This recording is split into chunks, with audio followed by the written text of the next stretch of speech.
जय महाराष्ट्र. हा मॅडम, नमस्कार. जय महाराष्ट्र. बोला. मॅडम, मी रोहित पवार बोलतोय. माननीय राज्यमंत्री योगेशदादा कदम यांच्या जनसंपर्क कार्यालयातून बोलतोय, मुंबईवरून. बर.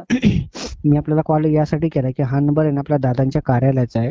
तर या नंबरद्वारे आम्ही तुम्हाला ना दादांचे जे काही निर्णय, जे काही काम आहेत ना, व सरकारचे व मंत्रिमंडळाचे जे काही निर्णय आहेत ना, याची माहिती आम्ही तुम्हाला व्हॉट्सअपद्वारे कळवत राहू. तर बर. त्यासाठी आपल्याला एक विनंती होती की हा नंबर तुम्ही आहे ना योगेशदादा कदम जनसंपर्क कार्यालय या नावाने सेव्ह करून घ्या. आणि आपले संपर्क, आपले जेवढे ग्रुप आहेत ना, शिवसेना, युवासेना किंवा तुमच्या विभागाचे वगैरे किंवा तुमच्या महिला मंडळांचे वगैरे, तर त्या ग्रुपमध्ये हा नंबर आहे ना जास्तीत जास्त ऍड करून घ्या, जेणेकरून आहे ना आपल्याला जास्तीत जास्त लोकांपर्यंत दादांच्या कामाची माहिती पाठवता येईल. तुम्ही योगेश कदम यांच्या जनसंपर्क कार्यालयातून बोलताय ना? येस मॅडम, हो. बर. मग तुम्हाला एवढं माहिती असायला पाहिजे होतं की तुम्ही फोन कोणाला केलाय तर. नाही मॅडम, माझ्याकडे कसं आमच्याकडे लिस्ट फक्त आहे ना, कोणी दिली लिस्ट तुम्हाला?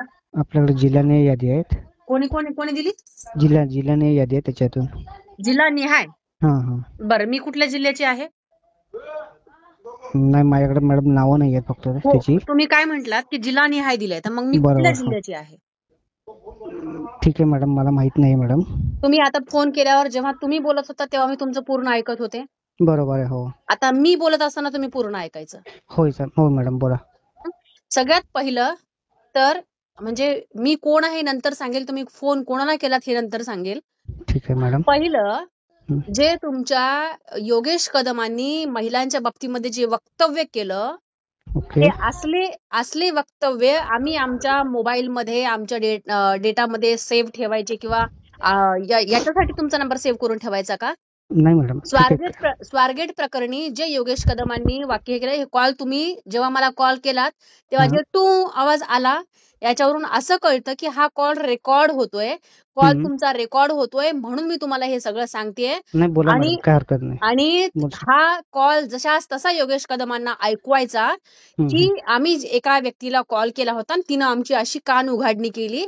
हं, हं. तर स्वारगेट प्रकरणी एका महिलेबद्दल जे वक्तव्य केलं होतं, तर त्यांना ओके. लाज वाटली नाही का वरतून पुन्हा उठून महिलांना कॉल करायला आणि हे सांगायला की आम्ही योगेश कदम यांच्या जनसंपर्क कार्यालयातून बोलतोय आणि हा नंबर योगेश दादा कदम यांचा जनसंपर्क कार्यालय म्हणून सेव्ह करून ठेवा, असं तुमच्या योगेश कदमांना सांगायला लाज वाटत नाही का?